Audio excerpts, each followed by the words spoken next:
Hey everybody. Okay, so let's talk about the next thing, the lupus.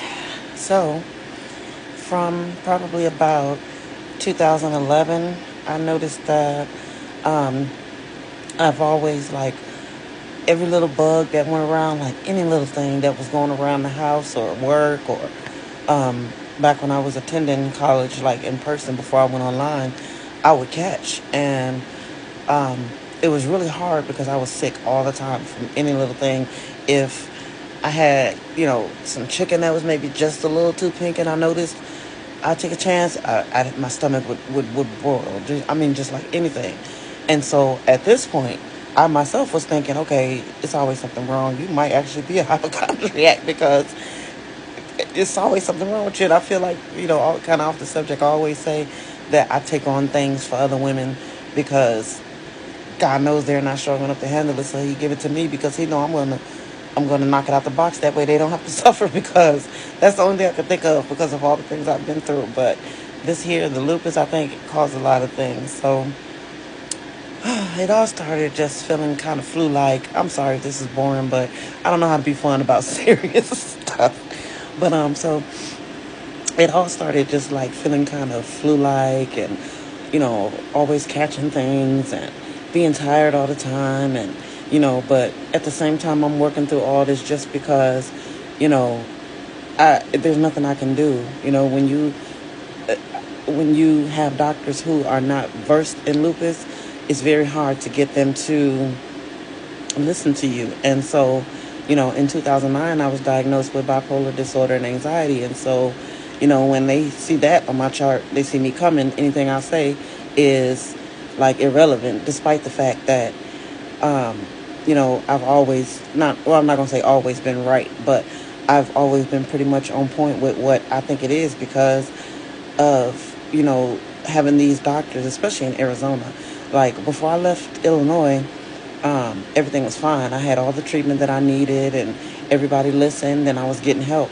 But once we got to Arizona, things really changed. And I don't know if it's because it's a Republican state or what the situation is, but it's very, very, very colors, if that's the word. I mean, if that's the way you use that, I don't know.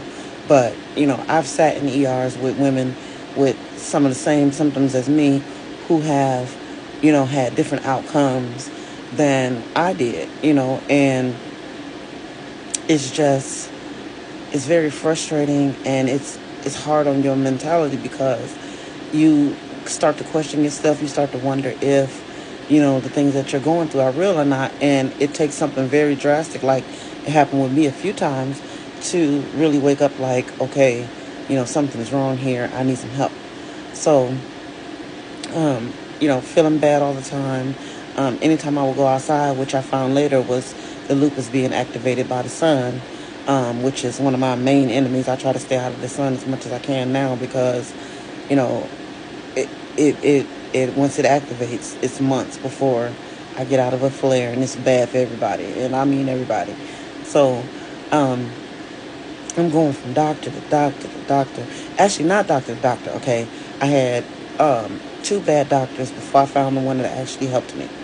So the first one was dead set on me just being anxious and depressed, and wanted me to go to therapy because he felt like I was a hypochondriac, and he even went so far as to um, one day, I don't remember exactly his exact words, but he insinuated that he was worried for my kids because he didn't know. Now, mind you, all of my kids are completely healthy. The only one who has ever been to the ER for anything is my middle son, Makai. That middle shit is real, okay? That boy busted his head open, falling downstairs. He's running to, the little overhangs. Like in apartment buildings, Arizona has a lot of them. The apartment buildings have those little overhangs that you park your car under, where you live in apartment buildings. The boy ran smack dead into one of those poles, hit his forehead, busted all the hell open, bleeding everywhere. He the only kid I had that kind of problem with. My daughter Savannah swallowed a penny one time, but that same clumsy son saved her life and got it out before anybody even realized she was choking. So, my kids don't do ER visits, and we don't do doctor visits like that except for checkups and shots. There's no record of any of that. So it didn't really bother me when he said it, but it was just like, wow, that's crazy. You're going to suggest I might have Munchausen syndrome and be, hypochondriac at the same time. Mind you, the whole time, lupus is kicking my ass, tearing my body up head to toe. So at this time, I did have like a couple of visits to the ER or whatever, and every time I would go in, my kidneys would be going crazy. Like the numbers would be off the charts, crazy. They never ever told me that. Like I'd have to read my own labs. I'd have to go through every single note that they made, every comment. And at this point, this is what brought on the obsession with the medical world, because I had to learn as much as I could so that when a doctor tried to throw those big words on me and say this, and that, I could say, yeah, but this, and this too. And that's basically what I had to do with the lupus. So if like, it's hard for me to be, specific with terminology right now because I'm in the process of telling a story. But for all of my conditions that I list or you've heard, if you hear any suggestions on conditions or any conditions that I have been diagnosed with, I'm very well versed on. If I speak of it, I know of it.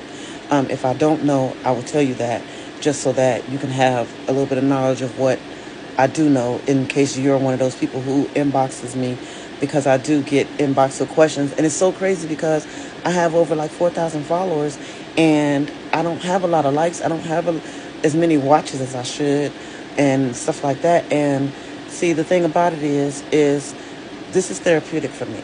And so while I'm in here telling my story and, collecting stories to tell and keeping you guys updated and all of that, I also have this other project that I'm doing called Chronic Queen Advocacy.